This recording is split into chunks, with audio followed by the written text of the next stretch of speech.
Welcome to one of the most disturbing cases ever written down in the history of Charleston, South Carolina. Before we begin, I invite you to leave in the comments where you're watching from and the exact time you're listening to this story. We're interested in knowing which places and what times of day or night these true stories reach. In the fall of 1845, when the Spanish moss hung very thick from the live oak trees of Charleston's faraway plantations, a series of events began that would stay buried in county records for over 100 years. The Hafford Estate, located 17 miles northwest of Charleston along what was then called Cypress Creek Road, became the center of a story so quietly scary that local officials seemed to work together to erase it from public memory. Sarah Elizabeth Hafford became a widow at 32 years old when her husband of 14 years, Colonel James Hafford, died from what was officially written down as a lung disease in January of 1845. The Hafford Plantation was among the wealthier ones in the area, with 67 enslaved people and 400 acres mostly used for growing cotton and indigo. What made the Hafford situation unusual, according to tax records from 1843, was that the plantation made more money than nearby estates of the same size, even though they had fewer bosses. Documents later found in the Charleston County Historical Society suggest that Colonel Hafford had created what he called a system of rewards among the enslaved people. This system, described in his private record books, gave better living conditions to those who worked harder.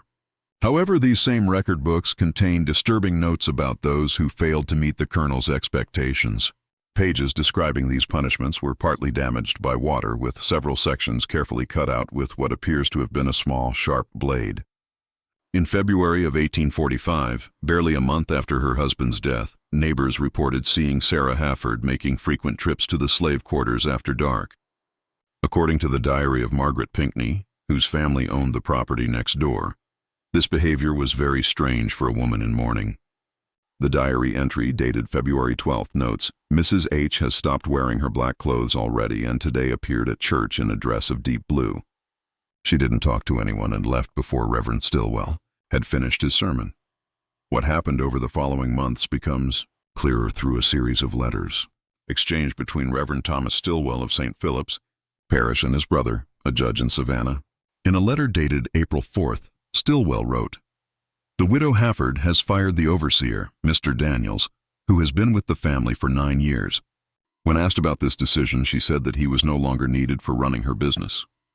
The slaves now report directly to her, which has caused a lot of talk among the neighboring plantations." By early May, Sarah Hafford had withdrawn almost completely from Charleston society. The last social gathering she attended was a spring luncheon at the home of Caroline Middleton, where, according to 3 separate accounts, she spoke at length about a man named Isaiah, describing him as a man of remarkable character and dignity. When Mrs. Middleton asked if this was a relative, or perhaps a business partner from up north, Mrs. Hafford just smiled and said, "He is closer than you might imagine." It wasn't until June that the true nature of Sarah Hafford's interest became clear. A letter from the Reverend Stillwell to his brother, dated June 23rd, states, "I write to you in the strictest confidence, as what I am about to tell you is so shocking that I can barely bring myself to write it down. The widow Hafford has been discovered in an improper relationship with one of her slaves. The man in question is called Isaiah, and he is said to be the brother of her late husband's personal servant. When confronted by Mr. Pinckney and myself, she showed not the slightest regret or shame, but rather insisted that they had exchanged vows before God."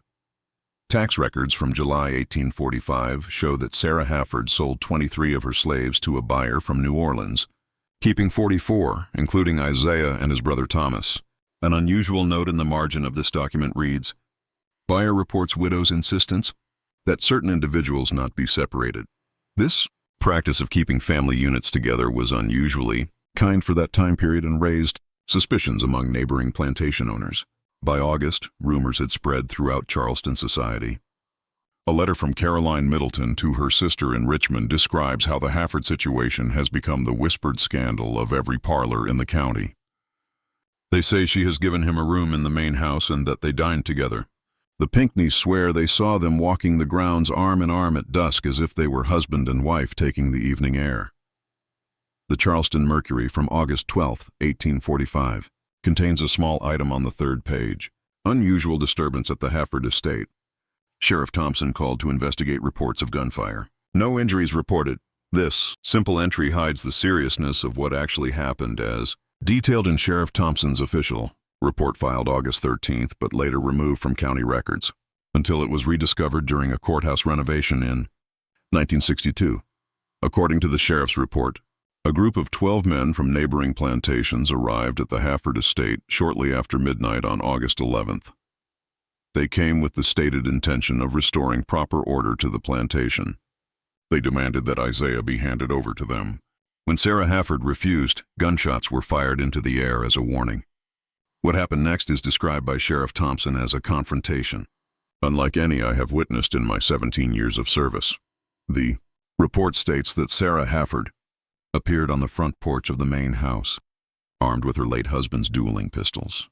Behind her stood Isaiah and 5 other enslaved men, all carrying farm tools as makeshift weapons. She told the intruders that they were trespassing on her property and that she would defend her home and those inside it by any means necessary. The standoff lasted nearly an hour before the group left, but not before their leader, identified only as Mr. P., presumably Richard Pinckney, shouted that this horror will not stand and that they would return with proper authority. In a development that shocked Charleston society, Sarah Hafford appeared before Judge William Simmons on August 15th with a series of documents that her late husband had apparently prepared before his death. These included freedom papers for Isaiah and his brother Thomas dated December 1844, but never filed with the county. She also presented a will edition supposedly signed by Colonel Hafford, stating that these 2 men were to be freed upon his death and given a small piece of the plantation land. Judge Simmons, a longtime friend of Colonel Hafford, found himself in a difficult position. The documents appeared real, bearing what seemed to be the colonel's signature. Yet their timing and the circumstances surrounding their discovery raised serious questions. After 3 days of thinking it over, he reluctantly approved the freedom papers, but ordered an investigation into the will edition. What came to light during this investigation forms the darkest chapter of the story. Thomas, the colonel's personal servant, provided testimony that was recorded by the court clerk, but sealed by Judge Simmons.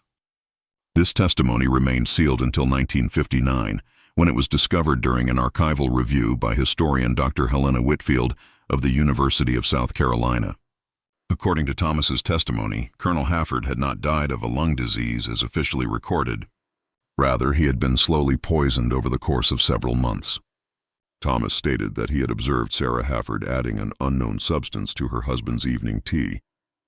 When he confronted her, she allegedly threatened to sell him to a plantation in Mississippi known for its brutal conditions, separating him from his brother Isaiah and the rest of his family at Hafford.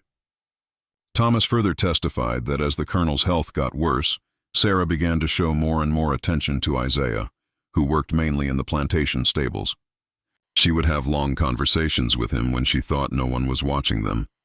According to Thomas, his brother at first resisted her advances, fearful of the consequences, but eventually gave in to what Thomas described as a strange spell she cast over him. Most disturbing was Thomas's claim that after the colonel's death, Sarah showed him a small vial containing what remained of the poison and told him that the same fate awaited him should he ever speak of what he had witnessed. He remained silent until the judge's investigation, coming forward only when it seemed that Isaiah might face serious harm from the neighboring plantation owners. Judge Simmons took the extraordinary step of sealing this testimony, noting in his private journal, later donated to the Charleston Historical Society by his granddaughter in 1948, that such accusations against a woman of Mrs. Hafford's standing, no matter how compelling the witness, would tear at the very fabric of our society. The implications extend beyond one household to questions that many would find too disturbing to think about. By September of 1845, Charleston society was divided. Some believed Sarah Hafford was mentally unbalanced, perhaps due to grief or some underlying condition. Others suspected a more sinister explanation, that she had always had improper feelings and had used her husband's death as an opportunity to act upon them. A small but vocal group insisted that she must be under some form of force or undue influence. On September 23rd, Sarah Hafford took an unprecedented step. She appeared before a notary public in Charleston and signed a deed transferring ownership of 10 acres of the Hafford plantation to Isaiah Freeman, a free man of color. This transaction, while technically legal due to Isaiah's newly recognized free status, violated numerous social rules and caused immediate outrage. The Charleston Mercury of September 25th carried a front-page opinion piece condemning the transaction and calling for new laws to prevent similar occurrences in the future. The opinion piece stopped short of directly accusing Sarah and Isaiah of an improper relationship, but strongly hinted at it, referring to unnatural arrangements that threatened the moral foundation of our community.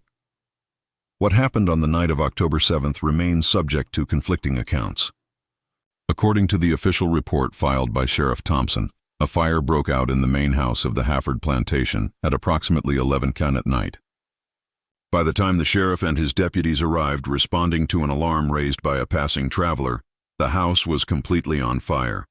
No bodies were found in the ruins. A different version of events comes from a letter written by Margaret Pinckney to her cousin in Philadelphia dated October 9th. The judgment of God has finally visited the Hafford woman and her Negro lover. A group of concerned citizens, including my Richard, took it upon themselves to restore decency to our community. They intended only to remove the man Isaiah and perhaps escort Mrs. Hafford to her relatives in Virginia, but the situation became heated. I do not know the details, only that fire purifies all, and our men returned safely home. The investigation into the fire was very brief. Sheriff Thompson's report notes that the cause appears to be accidental, perhaps a candle left unattended. No charges were ever filed. The Hafford Plantation was divided and sold at auction in January 1846, with the money in the absence of any heirs going to the state. For nearly a century, the story of Sarah Hafford and Isaiah would have remained buried in scattered documents and sealed testimonies, if not for a discovery made in 1948 during the renovation of an old church in northern Florida. Workers removing floorboards in what had once been the pastor's home found a hidden compartment containing a journal, 2 gold wedding bands, and an old photograph of a white woman and a black man, formally posed as if for a wedding portrait. The journal belonged to someone identifying himself only as I.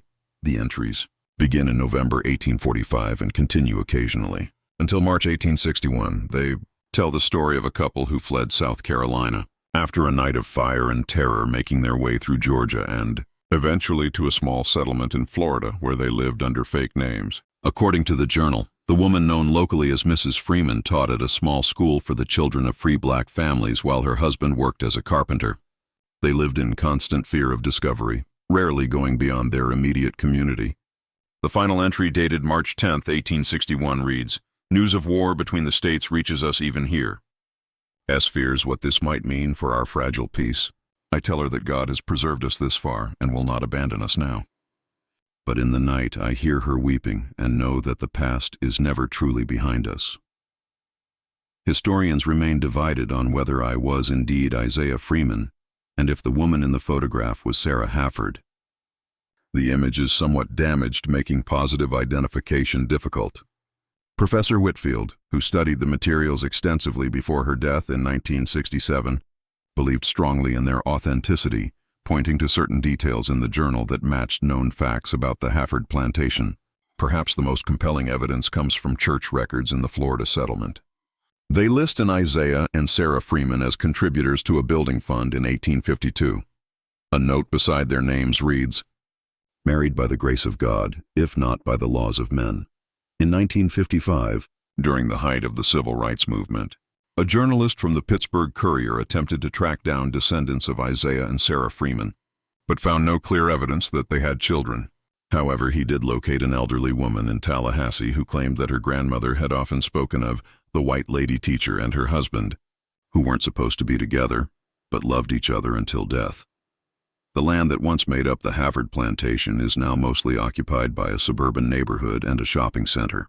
A small historical marker put up in 1989 makes no mention of Sarah Hafford or Isaiah Freeman, noting only that this area was once home to a successful pre-Civil War plantation. The story of what happened there in 1845, a tale of murder, forbidden love, arson, and escape, echoes only in scattered documents and the whispered stories that some local families still pass down through generations. In a final haunting afterthought, the Charleston County Historical Society received an anonymous donation in 1968, a small glass vial containing traces of an unknown substance wrapped in a yellowed piece of paper bearing the words Colonel J.H. January 1845. Chemical analysis performed in 1970 determined that the vial contained residue of white arsenic, a slow-acting poison commonly used in the 19th century to kill rats and occasionally unwanted spouses. The truth of what happened between Sarah Hafford and Isaiah Freeman. Whether theirs was a story of genuine love that defied the brutal rules of their time or something darker and more complex, remains buried with them. But on quiet nights in the modern suburbs built on top of the old plantation grounds, some residents report hearing what sounds like distant footsteps moving hurriedly through their yards, as if someone is still running from a fire that burned out more than a century ago. In 1972, Dr. Marcus Calloway of the University of South Carolina conducted the first complete academic study of what he called the Hafford A incident. His research uncovered several documents that had previously escaped notice, including letters between Judge Simmons and the governor of South Carolina in October 1845. There are whispers of similar arrangements on at least 2 other plantations in the region, which I need not tell you poses a life-or-death threat to our way of life. The governor's response, preserved in the state archives but not cataloged until Calloway's investigation, told Simmons to ensure that all records regarding this unfortunate affair are secured away from public scrutiny and to discourage further newspaper coverage by whatever means you deem appropriate. This official hiding explains, at least in part, why the story remained hidden for so long. In one letter dated October 12th, Simmons expresses concern that the Hafford matter has sparked dangerous discussions among certain parts of our population. Another important discovery came in 1975 when renovations to the old Pinckney house revealed a hidden compartment in the master bedroom. Inside was a leather-bound journal belonging to Richard Pinckney, with entries spanning from 1844 to 1847. The journal contains numerous references to Sarah Hafford, beginning with expressions of sympathy upon her husband's death, but quickly turning to criticism as rumors of her relationship with Isaiah began to spread. The entry from October 7, 1845, the night of the fire, was partly torn out, with only fragments remaining readable. Gathered at Middleton's at 8, 15 men prepared to. Woman refused to see reason. Negro reached for weapon. Flame spread quickly. May God forgive what necessity required of us this night. Later entries show Pinckney struggling with the events of that night. Writing on December 3rd, I wake before dawn each morning, the smell of smoke in my nose. M says I cry out in my sleep. She does not know that it is not fear, but her face I see. Shh. Standing on those steps, unflinching as we approached, as if we were the ones breaking natural law, not her. By 1847, Pinckney had sold his plantation and moved his family to Richmond, citing health concerns but writing privately. I can no longer look upon those fields without seeing the distant roof of H and remembering what was done there, both her sins and our response. In 1978, the Florida Historical Society received a collection of papers from a church that had served the free black community near Tallahassee in the mid-19th century. Among these documents was a letter dated April 1854 from the pastor to a colleague in Philadelphia mentioning our unusual parishioners, the Freemans, and noting that Mrs. F. has established herself as a teacher of some reputation, though she seldom speaks of her life before coming to us. Her husband is more open, having shared with me certain details of their escape from Carolina that would be hard to believe were he not so clearly sincere. They live in constant fear, though 9 years have passed since they left that place of slavery, she as much as he, for different reasons. The letter goes on to describe how Sarah Freeman, believed to be Sarah Hafford, had established a small school that accepted both white and black children, a radical arrangement for the time and place. The pastor writes, she teaches them together, saying that in the sight of God and in the realm of knowledge, there is no distinction. Were this known beyond our small settlement, I fear for her safety. But here, protected by the isolation of our community and the respect her husband has earned through his quiet dignity, they have created something that feels like the world as it should be, not as it is. In 1982, archaeologists from the University of Georgia conducted a limited dig at the site of the former Hafford plantation before construction of a new housing development. Among their findings was a small underground room next to what would have been the slave quarters. The room, approximately 6 feet square and 5 feet high, contained several items, a collection of 12 books, including works by Shakespeare, Milton, and modern abolitionist writings of slate and chalk. probably used for writing lessons, and most surprisingly, a man's ring and a woman's ring, both simple gold bands buried together in a small wooden box. Dr. Eliza Montgomery, who led the dig, theorized in her later paper that the room had been used as a secret meeting place and possibly a schoolroom. Analysis of the soil and construction suggested that it had been in use for several years before 1845. Montgomery wrote, "The evidence points to an established relationship between Sarah Hafford and Isaiah that came before Colonel Hafford's death, one that included not merely romantic involvement, but intellectual exchange. The presence of abolitionist literature alongside classical texts suggests that their connection was based, at least in part, on shared beliefs regarding human freedom and dignity, dangerous ideas in that time and place. The rings, when tested, were found to date from the same period and showed similar patterns of wear, suggesting they had been worn regularly.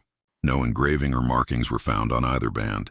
Montgomery's conclusion, controversial at the time of publication, was that Sarah Hafford and Isaiah may have considered themselves married long before they publicly admitted their relationship, conducting some form of private ceremony symbolized by these rings, which were later hidden to protect both people. In 1986, a collection of letters was donated to the Charleston Historical Society by the great-granddaughter of Caroline Middleton. Among these was correspondence between Caroline and Sarah Hafford, spanning from 1843 to 1845. The earlier letters reveal a close friendship between the women, with Sarah confiding increasingly in Caroline about her unhappy marriage to the colonel, who is described as cold in his affections and cruel in his business. A letter dated September 1844 contains a passage that historians now view as important. "You ask why I visit the quarter so often of late. I cannot write on paper the full truth, dear C., but I will say that I have found in the most unexpected place a mind that understands mine as no other has. Were the world arranged differently, I would... But such thoughts are dangerous, even in private letters. Let me just say that I now know what it is to be truly seen, and having experienced this, I cannot return to the shadows of my former existence." By February 1845, after the colonel's death, the tone of Sarah's letters changes dramatically. She writes to Caroline, "You have been my dearest friend these many years, which is why I trust you above all others with what I am about to tell you. I've taken steps to secure my future happiness with one who has been denied his rightful place in this world. The law and customs stand against us, but we answer to a higher authority. I know this will shock you, but I ask only that you hold back judgment until you have heard the full account from my own lips." Caroline's reply has not survived, but Sarah's next letter, dated March 3rd, suggests a break in their friendship. "Your reaction, while not unexpected, wounds me deeply. That you would threaten to involve R., presumably Richard Pinckney, in what is entirely a private matter, shows how completely you have absorbed the prejudices of our society. I had thought your Christian charity extended beyond the narrow limits of what is deemed acceptable by those whose interests depend upon the control of others. I see now that I was mistaken, and must proceed without the comfort of your understanding." This was the last communication between the women. Caroline Middleton's diary from October 1845 contains a brief entry regarding the Hafford fire. "News comes this morning of fire at H Plantation. R. returned at dawn, clothes smelling of smoke, face grim. He will not speak of what happened, but I know in my heart that a terrible justice has been served. May God have mercy on her soul and on ours." The most recent development in the Hafford story came in 1994 when historian Dr. James Washington of Howard University published Voices from the Margins, a compilation of oral histories collected from descendants of enslaved people in the Charleston area. One account provided by 87-year-old Elijah Johnson contained a family story passed down through 5 generations. "My great-great-grandmother was called Bessie, and she was a house servant at the Hafford place. She used to tell that Mrs. Sarah and Isaiah had been sweet on each other for years before the master died. Said they would pass notes through Isaiah's brother Thomas, who worked in the house. Said Mrs. Sarah taught Isaiah to read and write in secret, and that's how they'd communicate when they couldn't meet. According to Johnson's family tradition, the night of the fire was planned in advance. Bessie said they knew those men were coming. Said Mrs. Sarah had friends among the house servants who warned her. She and Isaiah made it look like they were in the house when the fire started, but they'd already gone out the back way, taking only what they could carry. Thomas went with them. They had a wagon waiting in the woods and made for the coast where a ship was supposed to take them north. but Bessie never heard what became of them after that.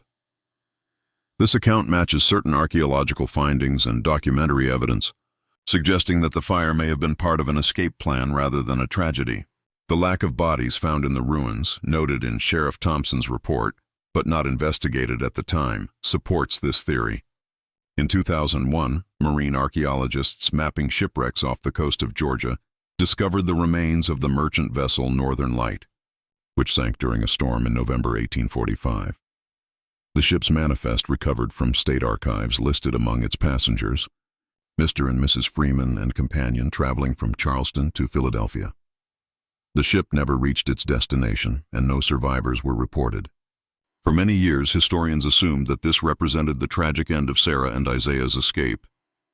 However, in 2007, research into passenger lists of ships arriving in New Orleans during the same period revealed an entry for Sarah and Isaiah Freeman and Thomas Jenkins, arriving from Havana on December 18, 1845. This suggests that the couple may have deliberately arranged for their names to appear on the doomed Northern Light as a way of throwing off possible pursuers. The journal discovered in Florida in 1948 contained no entries between October 1845 and March 1846, leaving a gap in the story during this important period.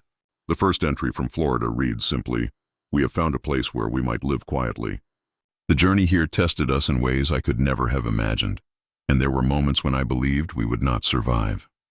But S never wavered in her resolve, even when we were forced to separate for our safety. Now reunited, we begin again, always looking over our shoulders, but determined to build something meaningful from the ashes of our former lives.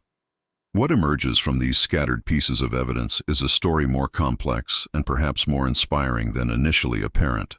Sarah Hafford and Isaiah Freeman appear to have maintained a secret relationship for years before making it public, suggesting a depth of commitment that went beyond the brutal social rules of their time. Their escape, carefully planned and executed, speaks to both desperation and remarkable resourcefulness. And their apparent establishment of a new life in Florida, where they contributed to their community while maintaining their privacy, reveals a determination to create meaning from chaos. Yet questions remain. Was Colonel Hafford indeed poisoned, as Thomas testified? If so, was this an act of cold calculation on Sarah's part, or did she see it as her only escape from an unbearable situation? The historical record offers tantalizing hints, but no definite answers. The vial of arsenic discovered in 1968 suggests that Thomas's testimony contained at least some truth, but the full circumstances surrounding the colonel's death remain hidden in mystery. Similarly unclear is the role of the Pinckney family and other neighboring plantation owners in the events of October 7th.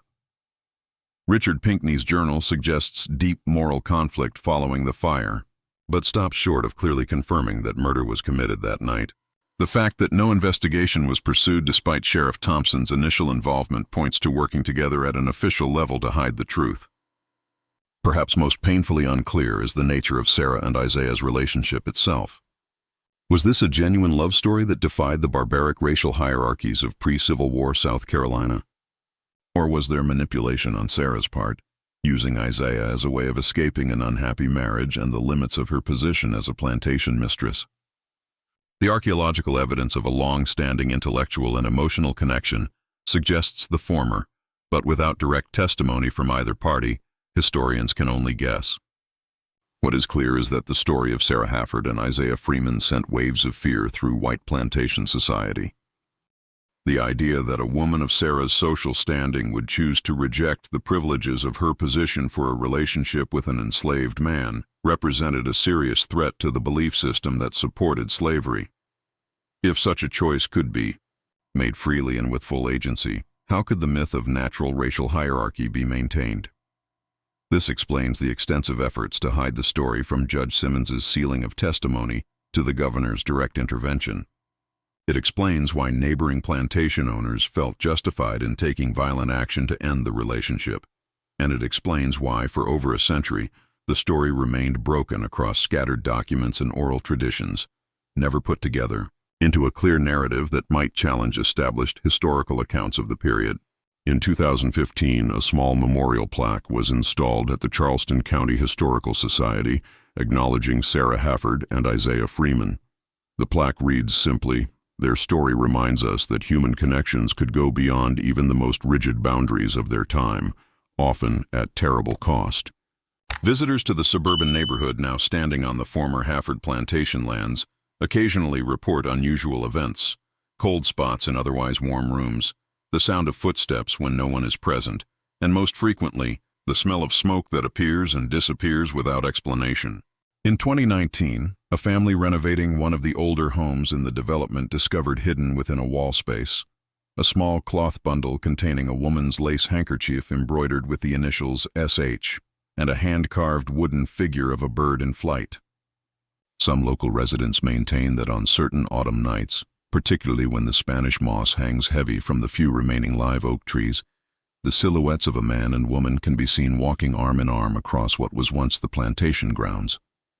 They appear briefly in the glow of streetlights before vanishing into the shadows, leaving behind only the faint scent of smoke and ashes, a lingering reminder that some stories refuse to remain buried, no matter how thoroughly we try to erase them from our shared memory. In 2023, descendants of the Pinckney family issued a formal statement acknowledging their ancestors' role in the events of October 1845, expressing regret for actions taken in the name of preserving a social order that was fundamentally unjust.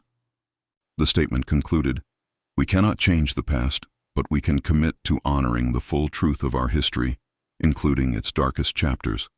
The story of Sarah Hafford and Isaiah Freeman deserves to be known not as a scandal to be hidden away, but as a testament to the human capacity for courage and connection in the face of overwhelming opposition.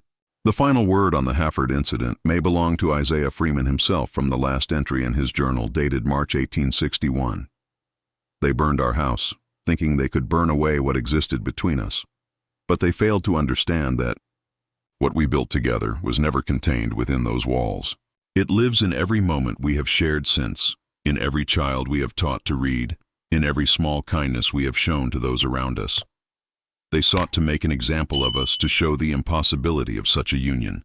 Instead, we have shown, if only to ourselves and the few who truly know us, that what they claimed was impossible has sustained us through fire and flight, through storm and separation. If there is any justice in this world or the next, that truth will outlive the lies they tell themselves to justify what was done that night. Perhaps it has.